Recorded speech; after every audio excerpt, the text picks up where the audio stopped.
The sound wasn't a gunshot. It was a pressure wave, a sharp, angry displacement of air that registered in the bones of my inner ear before my brain had time to process the noise.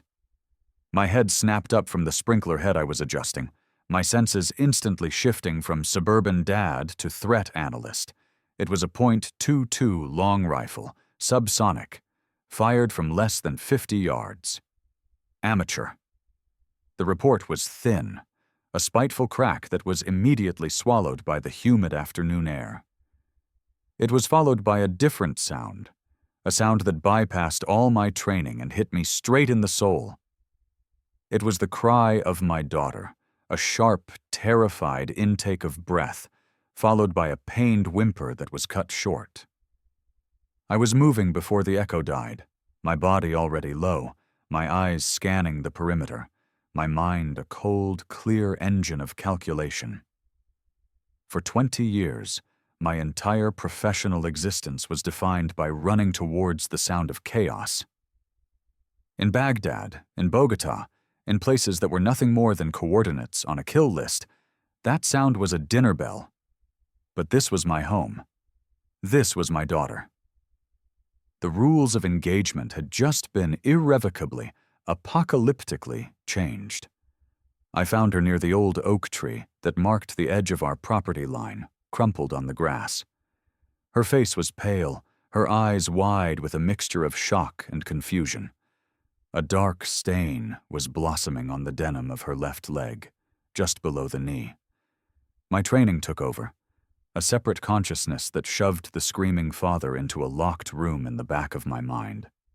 I was on my knees beside her in a second, my hands already working, assessing. "Hey, monkey," I said, my voice a low, steady baritone that betrayed none of the seismic terror ripping through me. "Daddy's here. Look at me." Her eyes, wide and blue like her mother's, locked onto mine. The entry point was clean, a small, almost insignificant hole. I ran my fingers gently down the back of her calf and felt the exit wound, slightly larger, more ragged. Through and through, a grim blessing. The bone was spared, but the bleed was steady, pulsing with a rhythm that told me an artery was involved. She had 4 minutes, maybe 5, before hypovolemic shock would begin to set in. Time compressed, the world narrowed to the wound, my hands, and her frightened face. I pulled the leather belt from my waist, my movements economical, precise. I looped it high on her thigh, slid the buckle's tongue through a hole, and cinched it down hard, ignoring her cry of pain.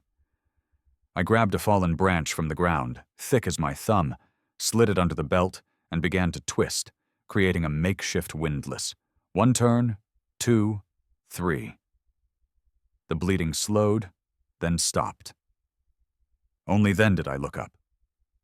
Across the manicured expanse of lawn that separated our properties, she stood on her porch. Brenda Thorne, president of the Northwood Estates Homeowners Association. She was in her late 50s, dressed in crisp linen slacks and a pastel polo shirt, her silver hair perfectly coiffed. She was holding a small pistol, a Ruger Mark IV with a target barrel, not with the tremor of someone who had made a terrible mistake, but with the arrogant, steady grip of absolute ownership. She wasn't hysterical. She wasn't panicked. She looked annoyed. Her face, a mask of pinched, perpetual disapproval, showed no regret, only a grim sort of justification. Her voice, when it carried across the lawn, was as sharp and sterile as a scalpel. "Your daughter was on HOA common property," she declared, her tone accusatory. "That's trespassing." The sheer, unadulterated insanity of the statement was a physical blow. My daughter, 10-year-old Chloe, had chased a stray soccer ball 10 feet past an imaginary line, and for that, this woman had put a bullet through her leg. The father in the locked room was now hammering on the door, screaming, but the agent kept him chained. I pulled my phone from my pocket with my free hand, my thumb already swiping to the keypad, and dialed 911. My eyes never left Brenda's. I wanted her to see the cold promise in them. I wanted her to burn the image of my face into her memory, because it would be the last thing she thought of for the rest of her miserable life. The operator's voice was a tinny squawk in my ear. 911, what's your emergency? My voice was unnaturally calm, the flat, dispassionate tone I used when reporting hostile action to the regional security officer. I'm at 1224 Chestnut Drive. I have a GSW, a gunshot wound. Victim is a 10-year-old female. The wound has been stabilized with a tourniquet, but I need a bus, lights, and sirens. Now. I paused, my gaze still locked on the monster across the lawn. Yes, the shooter is still on the scene. Female, Caucasian, late 50s. Weapon is a Ruger Mark 4.22 caliber pistol. She is not a threat to me. I let a beat of silence hang in the air before I finished. But she just made the last mistake of her life. I didn't shout. I didn't threaten. It was a statement of fact. A professional assessment. I had spent my life protecting American assets from threats far more dangerous than this petty suburban tyrant. But they had all made the same fundamental error. They had underestimated the target. Brenda Thorne had just targeted the single most valuable asset in my entire world. She had no idea the war she had just declared. She had no concept of the hell that was about to rain down upon her.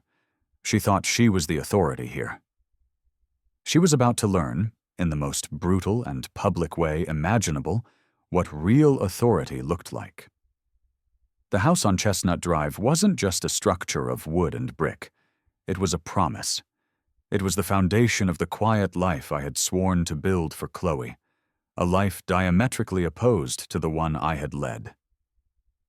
I inherited it from my father, a Cold War-era Army colonel who believed in strong fences, a well-oiled rifle, and minding your own business.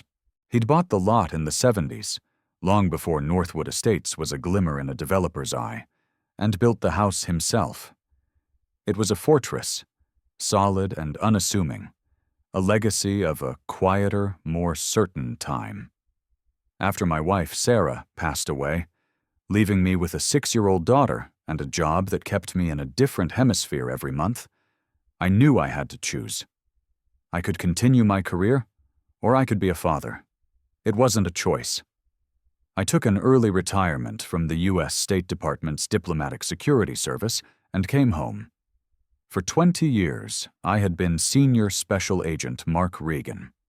My job description was deceptively simple: protect American embassies, diplomats, and assets in the world's most hostile environments. In practice, that meant designing security systems for compounds under constant threat of attack, running counterterrorism operations in dusty, forgotten cities, and investigating threats that ranged from credible assassination plots to garden-variety espionage. I was an expert in threat mitigation, counter-surveillance, and tactical operations. My world was one of armored motorcades, safe rooms, and the ever-present hum of imminent danger. My neighbors in Northwood Estates knew me as Mark, the quiet security consultant who traveled a lot for work. They had no idea that my consulting involved designing impregnable security systems for embassies in active conflict zones, or that my travels were to places that didn't show up on any tourist maps. They saw a single dad, devoted to his daughter, meticulously maintaining his lawn. They didn't see the man who could spot a surveillance team in a crowded marketplace, or tell the difference between an IED and a pile of roadside trash from 100 yards away. I wanted it that way. The peace was the entire point. When we first moved in, the neighborhood seemed to be the perfect embodiment of that peace. The lawns were green, the houses were pristine, and the HOA, led by Brenda Thorne, promised to keep it that way. I read the covenants and bylaws before we even unpacked. They were restrictive, to be sure, but no more so than any other high-end suburban enclave. I could live with rules about fence height and trash can placement. It was a small price to pay for the stability Chloe deserved. For a while, it worked. Chloe thrived, she made friends, rode her bike down the quiet cul-de-sac, and filled our home with the kind of light I thought had been extinguished when Sarah died. I kept to myself, exchanging polite nods with the neighbors, content to be an anonymous fixture in this landscape of manufactured tranquility. My only real friend in the neighborhood was a man named Frank Gable, a retired police detective who lived 2 doors down. He was a sharp, observant man who, like me, saw the world in layers others missed. He was the only one who seemed to sense that there was more to me than met the eye. I remember one summer, a string of break-ins had the neighborhood on edge. People were panicking, installing cheap, ineffective alarm systems and pointing fingers. Brenda and the HOA board were useless, sending out sternly worded emails about remaining vigilant. At a neighborhood watch meeting, I listened to the chaos for 10 minutes before I finally stood up. I didn't introduce myself with my credentials. I just spoke. I laid out a professional vulnerability assessment of the entire neighborhood, pointing out the dark spots between streetlights, the predictable patterns of the thieves, the types of locks they were bypassing. I correctly predicted their next target would be the corner house on Willow Lane, based on its obstructed sightlines and the owner's public vacation photos on social media. I organized a rotating watch schedule and gave my neighbors a crash course in basic situational awareness. The thieves hit the house on Willow Lane 2 nights later and walked right into a police ambush Frank and I had coordinated. The break-ins stopped. Afterward, Frank came over with a 6-pack of beer. He sat on my porch, took a long pull from his bottle, and looked at me with a cop's knowing eye. "I spent 30 years on the force, Mark," he said. "I know a guy who's just good at this stuff, and I know a guy who's been trained to be good at it. You're the second kind. You're not just some IT guy, are you?" I just smiled and told him my work was complicated. He nodded, content to leave it at that. But he knew. He saw the professional behind the suburban dad facade. It was that professional who had drawn the ire of Brenda Thorne long before she ever pulled a trigger. My first sin, in her eyes, was upgrading my home's security. I didn't install a gaudy, obvious system. I integrated a network of discrete, high-definition cameras, seismic sensors along the property line, and thermal imaging capabilities into the existing structure, all of it disguised to meet the HOA's strict aesthetic codes. The cameras were hidden in birdhouses and landscape lighting. The seismic sensors were buried 6 inches underground. To the casual observer, my house looked exactly like every other one on the street. But I had created a digital fortress. Brenda found out when one of her landscaping contractors, the one owned by her husband, tried to take a shortcut across my lawn and was immediately met with a pre-recorded, multilingual warning to exit the private property. The complaint arrived a week later. A formal, sanctimonious letter citing a vague bylaw about unauthorized structural modifications. I responded not with an apology, but with a meticulously researched 10-page letter of my own, citing the exact state and federal laws that protected a homeowner's right to secure their property, complete with case law precedents. It was a legal kill shot. She couldn't touch me, and she knew it. But I had done something far worse than break a rule. I had challenged her authority.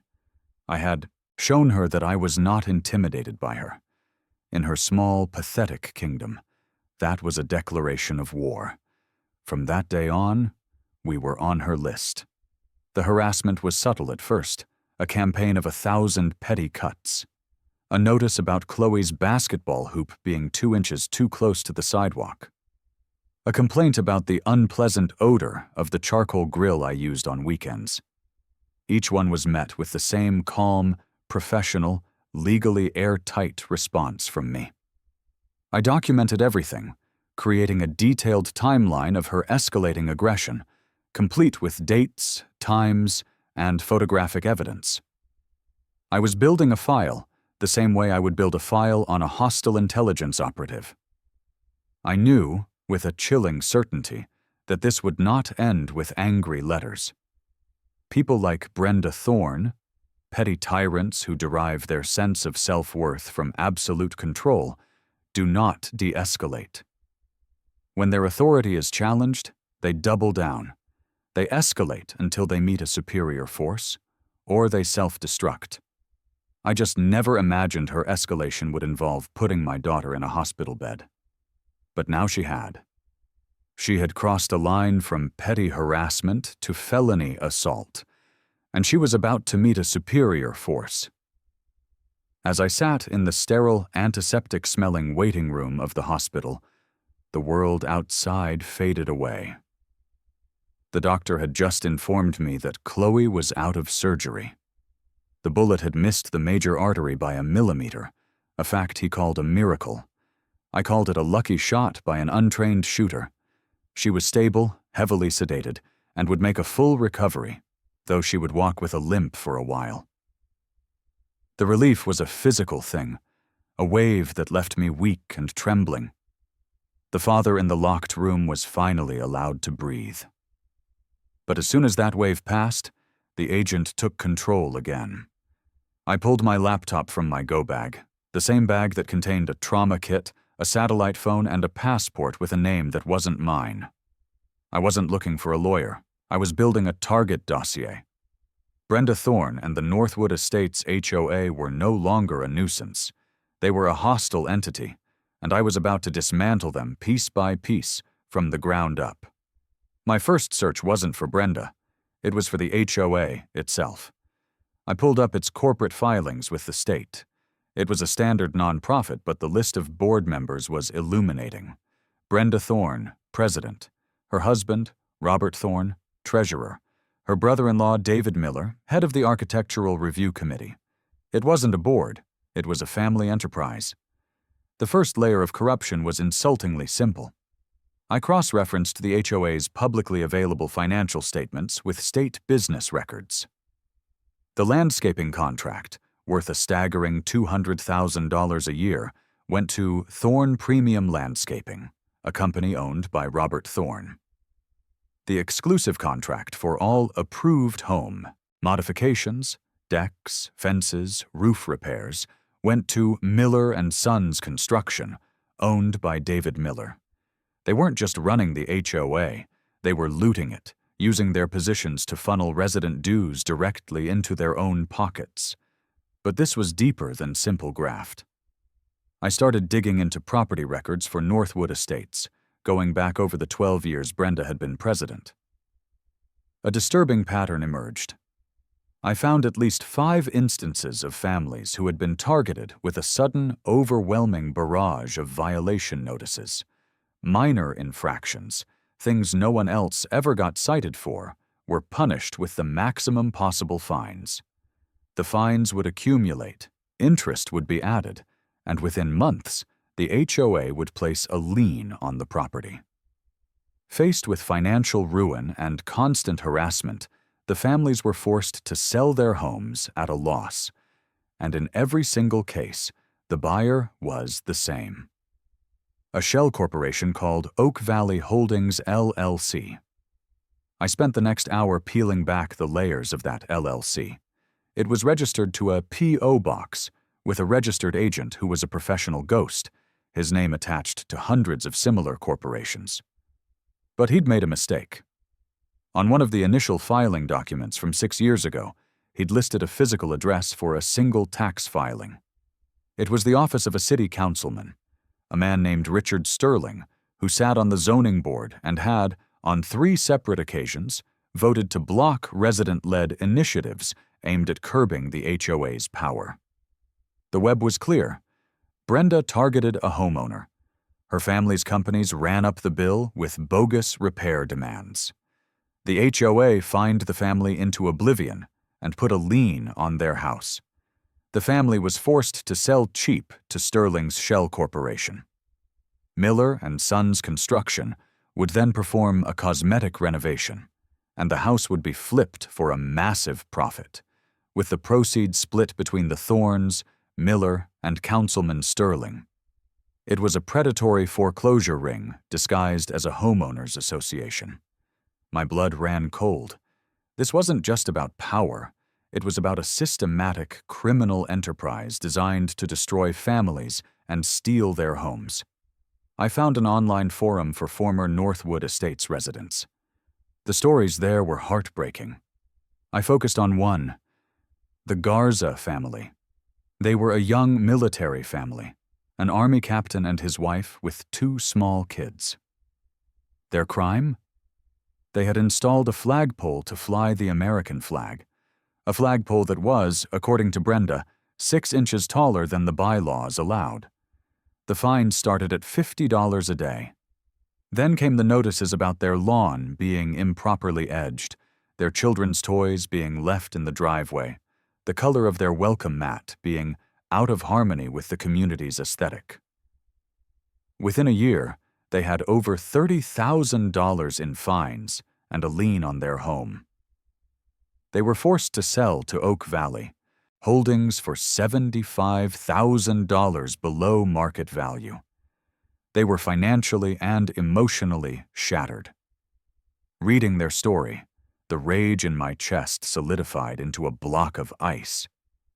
These people, these predators, had been allowed to operate with impunity for over a decade. They had destroyed lives, all for a little extra money, and the sick thrill of wielding absolute power over others. The harassment campaign against me suddenly made perfect sense. My security system, my refusal to be intimidated, my knowledge of the law. I wasn't just an annoying resident to them. I was a threat to their entire criminal operation. A man who couldn't be easily pushed out was a man who might start asking questions. And my house, the house my father built on a prime corner lot, was a prize they desperately wanted. The shooting was not an accident. It was not a moment of panic. It was a calculated act of escalation, a message sent by a tyrant who had run out of other options. It was Brenda Thorne's way of telling me that she held the power of life and death in her little kingdom, and that I would either submit or be destroyed. She had just made the most profound miscalculation of her life. She thought she was cornering a sheep. She had no idea she had just cornered a wolf. And I was about to show her, and her entire corrupt network, what happens when you make a wolf bleed. The next phase of my operation began the moment Chloe was moved from the ICU to a private room. The hospital became my forward operating base. While she slept, recovering from the anesthesia, I worked. The time for passive research was over. It was time for active intelligence gathering. The hunter was now in the field. My first target was Robert Thorne's landscaping company. I knew from my initial research that they were overcharging the HOA, but I suspected it was worse than that. I used a simple social engineering tactic I'd employed a dozen times in foreign countries. I created a fake email address and a dummy profile for a disgruntled former employee of a rival landscaping firm. I joined a local industry forum and started a thread complaining about unethical business practices. Within a day, a man named Hector, a former foreman for Thorne Premium Landscaping, took the bait. He was angry, claiming he'd been fired for refusing to cut corners. We took the conversation private. For the price of a $200 gift card, he laid out their entire scam. The company had a massive contract with the HOA that mandated the use of specific, high-end, environmentally friendly pesticides and fertilizers. It was a key selling point for the premium community. In reality, Robert Thorne was buying the cheapest, most toxic chemicals available from an unlicensed distributor and having his crews spray them at night when no one was watching. They were pocketing the difference, which amounted to over $50,000 a year. More importantly, they were billing the HOA for the expensive EPA-regulated chemicals. They were submitting fraudulent invoices for products they never purchased and services they never rendered. That wasn't just a breach of contract. That was mail and wire fraud. a federal offense. I had Hector sign a sworn affidavit and send me copies of the falsified supply manifests he'd kept as insurance. Strike one. My next target was David Miller's construction company. This required a more hands-on approach. I knew from the property records that his company had renovated every single house that had been flipped by Oak Valley Holdings. I needed to see the quality of that work. Posing as a potential homebuyer, I scheduled a viewing for the Garza family's old house, which was back on the market. I brought along a friend of mine from my DSS days, a man named Kenji, who was one of the best technical surveillance countermeasures, TSCM specialists in the business. While the real estate agent showed me the new granite countertops, Kenji was busy with a thermal imager and a fiber optic bore scope. The results were damning. Miller's renovations were purely cosmetic. Behind the fresh paint and cheap fixtures, the house was a disaster. The new wiring wasn't up to code. The plumbing repairs had been done with substandard materials. The roof, which the HOA had forced the Garzas to replace at a cost of $20,000, had been shingled directly over rotting plywood. Miller & Sons Construction was a sham, a company designed to do the absolute minimum amount of work for the maximum possible profit, leaving a trail of dangerously defective homes in its wake. We documented everything, taking hundreds of high-resolution photos and videos. This wasn't just shoddy work. It was felony-level construction fraud. Strike two. Now I had the leverage I needed. I spent the next 2 days on the phone, calling in favors, speaking to old contacts in a language of coded references and shared history. My final call was to a man named John Erickson, a senior prosecutor in the Public Integrity section of the Department of Justice. We'd worked together on a case in Eastern Europe, dismantling a network of corrupt officials who were selling diplomatic pouches to intelligence services. He was sharp, relentless, and he hated corrupt politicians more than anything. I laid out the entire case for him, from the predatory foreclosure scheme to the mail fraud and the construction scams. I told him about Councilman Sterling's involvement, about the Shell Corporation, about the money trail. I didn't just give him a theory. I gave him a fully packaged, prosecutable case, complete with sworn affidavits, financial records, and photographic evidence. I could hear the excitement in his voice. This was the kind of case that made careers. "Mark, this is incredible," he said. "It's a perfect RICO case. Racketeer-influenced and corrupt organizations. We can seize every asset, every bank account, everything." "I know," I said calmly. "I'm going to upload the entire file to a secure server for you. The link is coming to your personal email in 5 minutes. But John, I need a promise from you. I need you to wait. Don't move on this until you get my signal. I'm not done with them yet." There was a pause on the other end of the line. John knew me. He knew that for me this wasn't just a case. It was personal. "What are you planning, Mark?" he asked, a note of concern in his voice. "I'm planning to restore order," I said. "These people have terrorized my community for over a decade. They put my daughter in this hospital. A federal indictment is justice. But it isn't accountability. I want them to face the people they've destroyed. I want them to be publicly dismantled. I'll give you the signal when the time is right." He agreed. He would prepare the warrants, assemble the team, and wait for my call. The federal hammer was now cocked and ready to fall. But first, the local tyrant had to be dethroned. Brenda Thorne still believed she was in control. She was about to learn that she was nothing more than a pawn in a much larger game, and she had just been moved into checkmate. Brenda, blissfully ignorant of the federal storm gathering on the horizon, believed she had won. The local police, undoubtedly influenced by a quiet word from Councilman Sterling, had ruled the shooting a tragic accident. No charges were filed. In Brenda's mind, she had successfully re-established her dominance.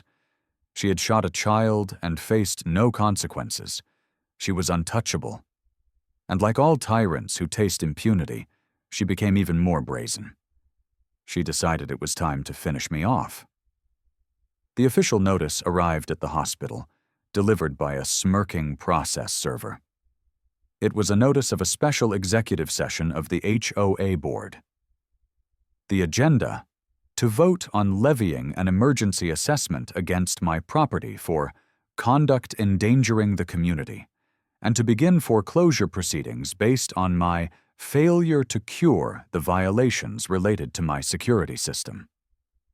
The assessment was for $50,000. It was a declaration of total war. She wasn't just trying to force me out anymore. She was trying to bankrupt me, to break me completely. She followed it up with a coordinated campaign of harassment. My access to the community's online portal was revoked. Robert Thorne's landscaping crew accidentally piled a mountain of mulch and debris at the end of my driveway, blocking it completely. My water access, which was controlled by an HOA-managed main line, was suddenly shut off for emergency repairs that never seemed to end. She was trying to make my home uninhabitable. It was a classic siege tactic. But she wasn't laying siege to a suburban home. She was laying siege to an embassy, and she had no idea the kind of countermeasures I had at my disposal. I let her play her hand. I documented every new act of aggression, adding it to the growing file. I paid a contractor in cash to clear my driveway and install a new, independent water line connected directly to the city main, bypassing the HOA's control entirely. While she was focused on these petty power plays, I was preparing the battlefield for the final confrontation. A local news reporter, a young, ambitious woman named Sarah Jenkins, who had been covering Councilman Sterling's suspiciously rapid real estate acquisitions, received an anonymous email. The email contained a single, tantalizing breadcrumb, a public record showing the link between Sterling's Shell Corporation and the Garza family's old house. It was just enough to get her digging. Her first call was to Brenda Thorne. Jenkins started asking questions, not about the shooting, but about property transfers, about Oak Valley Holdings. For the first time, Brenda felt a flicker of something that wasn't absolute control. She tried to dig up dirt on me, to find some leverage, but my record was a ghost.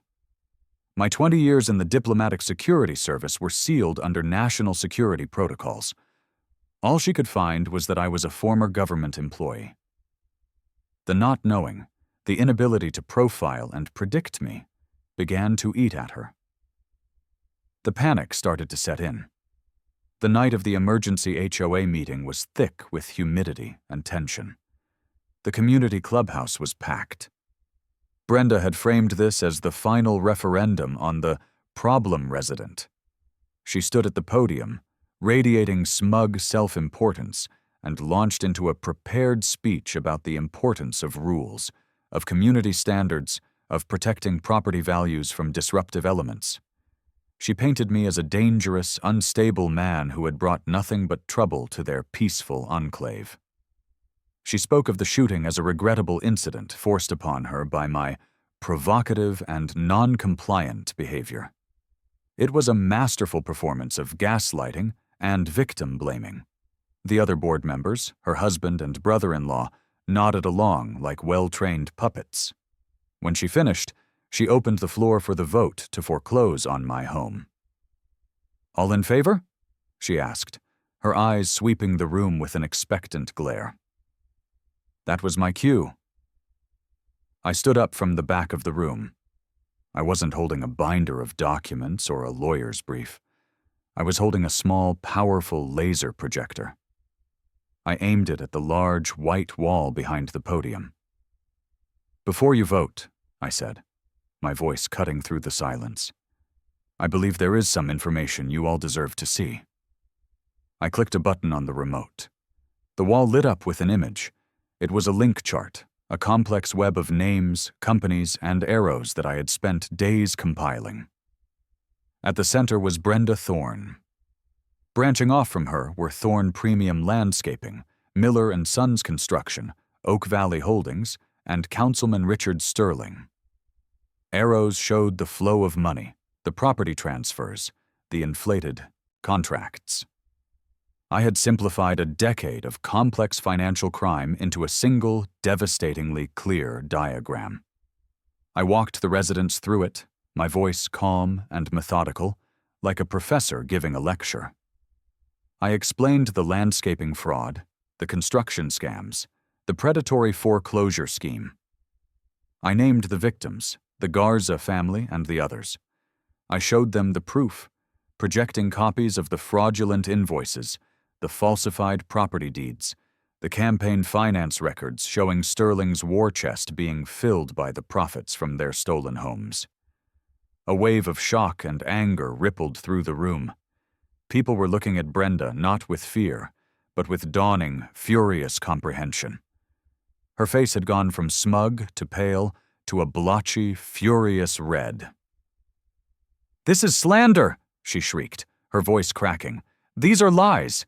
You have no right! Who do you think you are?" I turned to face her directly, my voice dropping to a low, conversational tone that was somehow more menacing than a shout. "Who am I?" I repeated the question softly. I let the silence hang in the air for a long moment. My eyes locked on hers. For the last 20 years, I was the man the United States government sent to foreign countries to protect American lives by dismantling criminal and terrorist networks. I have negotiated with warlords, interrogated spies, and planned the security for operations you've only seen in movies. I am an expert in identifying and neutralizing threats. And frankly, Mrs. Thorne, your pathetic little empire of kickbacks and intimidation has been the easiest, most amateurish takedown of my entire career. I took a step forward, my gaze sweeping over her and her stunned family members on the board. "So, no, this isn't a homeowners meeting anymore. This is a criminal debriefing. And you," I said, my eyes landing back on her, pinning her in place, "are the target."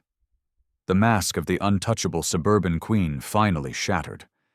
In its place was the raw, primal terror of a cornered animal that has just realized the hunter in the room is not the one it expected. The morning after the meeting, I made a phone call. It was 7 a.m. "John," I said, "it's Mark, it's time. Give them my regards." That was the signal. The coordinated, multi-agency assault I had arranged with the Department of Justice began exactly 1 hour later. It was not a single action. It was a symphony of destruction, a meticulously planned operation designed to obliterate Brenda Thorne's entire world in the space of a few hours. At 8 a.m. sharp, 2 dark SUVs from the FBI's field office rolled silently down Chestnut Drive and stopped in front of Brenda's house. Agents in windbreakers, with FBI emblazoned in bold yellow letters, swarmed her property. They didn't knock. They used a battering ram on her perfectly painted front door, the sound of splintering wood echoing through the quiet morning air. They executed a no-knock search, warrant for all records related to the HOA, Thorne Premium Landscaping, and Oak Valley Holdings. Brenda, still in her silk pajamas, could only watch in stunned horror as they seized her computers, her phones, and every file box in her home office. Simultaneously, 3 other FBI teams were hitting their targets. A second team raided the offices of Thorne Premium Landscaping, seizing their fraudulent billing records. A third team hit Miller and Sons Construction, securing the evidence of their systemic fraud. And a fourth, much larger team descended on the office of City Councilman Richard Sterling, executing a warrant that had him in handcuffs before he'd even finished his morning coffee. The local news, tipped off by an anonymous source, was there to capture every glorious moment. At 10 a.m., the second wave hit. The Internal Revenue Service's Criminal Investigation Division, acting on the evidence of tax evasion I had provided, executed a federal seizure order. The personal and business bank accounts of Brenda Thorne, Robert Thorne, David Miller, and Richard Sterling were frozen. Every penny they had stolen, every asset they had acquired through their criminal enterprise, was now locked away, pending the outcome of a federal audit that I knew would send them all to prison for a very long time. The financial lifeblood of their empire was cut off in a single keystroke. At 12 p.m., the third wave, the state attorney general's office held a press conference. They announced a formal, sweeping investigation into the Northwood Estates HOA for violations of the state's Racketeer-Influenced and Corrupt Organizations (RICO) Act. They cited a pattern of racketeering activity that included mail fraud, wire fraud, and extortion. They announced that the state was petitioning the court to place the HOA into receivership, effectively dissolving the current board and stripping Brenda and her cronies of any last vestige of power. And at 2 p.m., I delivered the final personal blow. My lawyer, a sharp, merciless litigator I'd hired for this specific purpose, filed a massive civil lawsuit against Brenda Thorne personally, as well as the HOA. The suit was filed on behalf of myself, the Garza family, and 3 other families who had been forced out by her predatory scheme. We weren't just suing for damages, we were suing for punitive damages under the RICO statute, which allowed for treble damages. We were seeking to claw back every single dollar they had ever stolen, multiplied by 3. The lawsuit, which included all the evidence of her criminal activity, was immediately made public record. The HOA's insurance carrier, a company that prided itself on its low-risk portfolio, dropped its directors and officers' liability policy within the hour, citing the ongoing criminal investigation. The HOA, already financially crippled, was now legally naked, facing a multi-million-dollar lawsuit with no insurance to protect it. By the end of the business day, Brenda Thorne's world had been systematically, legally, and professionally obliterated. She had lost her power, her money, her reputation, and her freedom.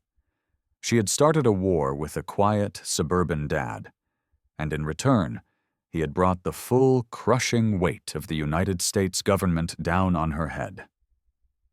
It wasn't revenge. It was a tactical neutralization.